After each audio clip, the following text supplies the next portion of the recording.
I can see some leaking underneath my raw water pump, and I know there's a weeping hole there, and we've had a bit of bearing noise, I think. So I'm gonna guess that our raw water pump is gone. That's the part we were waiting for in New York. So we're gonna change it out today. So what we gotta do is remove these 4 bolts on the pulley housing. We gotta remove, or just loosen off the alternator so we can get the belt off, and then that's gonna expose the whole pump here, and then I'll be able to take, I think it's just 3 bolts. But first I'll have to drain the coolant, and we'll go from there. So first we just gotta loosen this, and it's gonna drain the coolant out of the heat exchanger.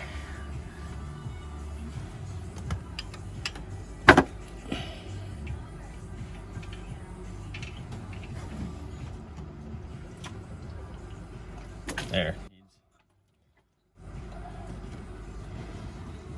So it's not going to flow out of here if you don't loosen the cap, so it can breathe out.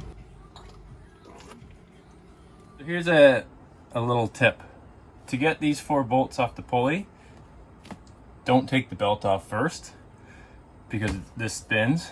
So if you're trying to just hold that and crack these loose, it's really hard. So keep the belt on, hold it all tight, because it'll help you with spinning, and then you can crack them loose.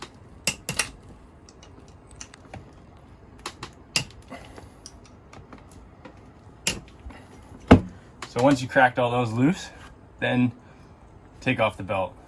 Move the alternator out, slide it out, and then move it out of the way. So this is a 4J HTE motor. There's a coolant drain on the starter motor side, and then there's a coolant drain on the fuel pump side. I can't get anything in there, so I'm just going to drain it into the bilge right underneath the motor, and I'll suck it out after. To loosen the alternator, just one 12mm bolt, and it slides in. As you can see there, the belt should just come off.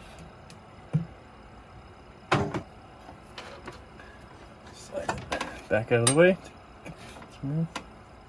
So once you've taken the belt off, then you got to remove the bolt on the alternator, and then you got to remove the arm that's connected to the pump. So once you remove the housing, it kind of exposes the water pump a bit more. Now you can start to remove all the pieces that are attached to it. This is the thermostat, piping to the heat exchanger, and then you got the sensors, alternator arm right here. And then you got this bolt, and there might be one more bolt down there, but we'll get to that. So just start moving everything.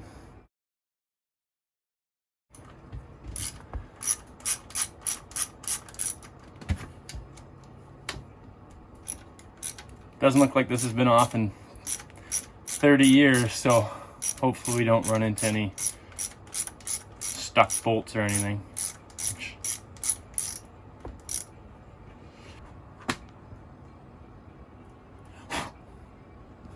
So there's 2 different size bolts.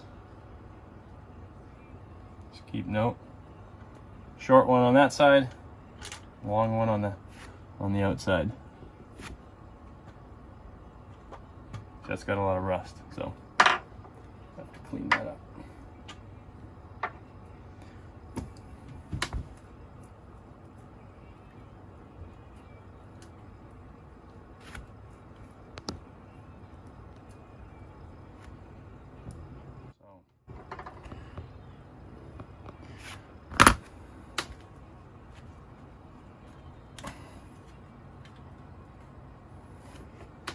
There's a way you can check your thermostat. You boil it in water at 90 degrees, it should open up. So when you want to check this, say it's on your motor and you just want to check it, apparently there's a couple things. There is a weeping hole. So if this weeping hole is leaking, or if you see any sort of crustation around this, it means the seal in your bearings, it's gone. So that's one way to check it. Another is you just pull the flywheel off and you turn it.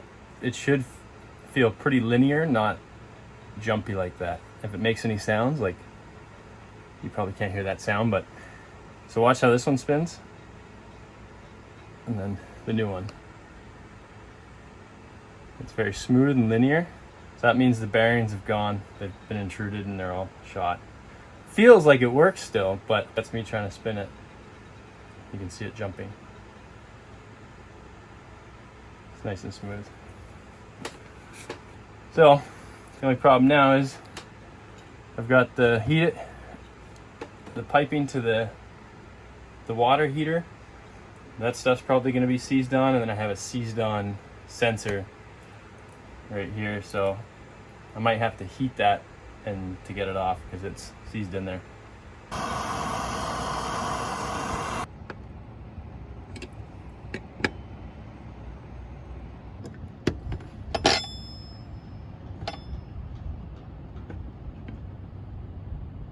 Just as you disassembled it, make note of what you took apart and where it went, and then you put it back together. It's a pretty easy job.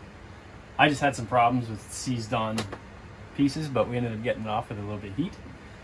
So now you got to fill the coolant. This is actually a pretty important part because you don't want any air pockets in the coolant. If you get an air pocket, you'll start the motor up, you'll head out, and it'll just instantly overheat. So when you're going to fill up this pipe goes to our water heater. So I'm going to fill this up until I get coolant coming out the other side, and then we're going to continue to fill the coolant, and then we're going to try to burp the system. So this one's going to be a bit difficult because it's got to go down in wherever it goes, which I don't know, and then come out that hole. So I blew through here to get it out the other side. It goes in one way, out the other, until coolant just came out. I held my thumb over it just so I got a little bit of spew out, and then I put it into here. So that means throughout this system there shouldn't be any air. So I'm going to continue to fill this.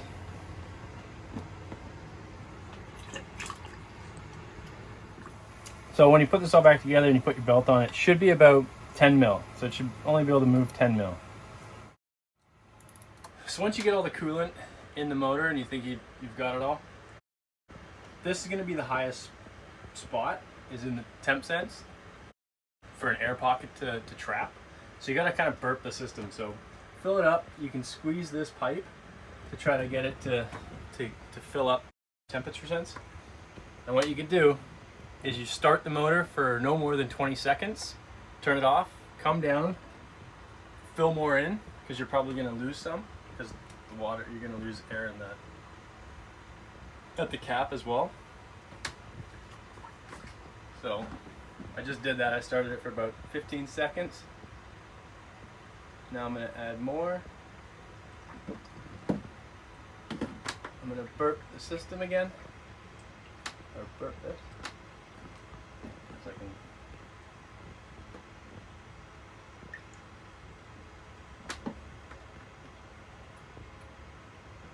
So we're just going to turn the motor on for 20 seconds and then shut it off.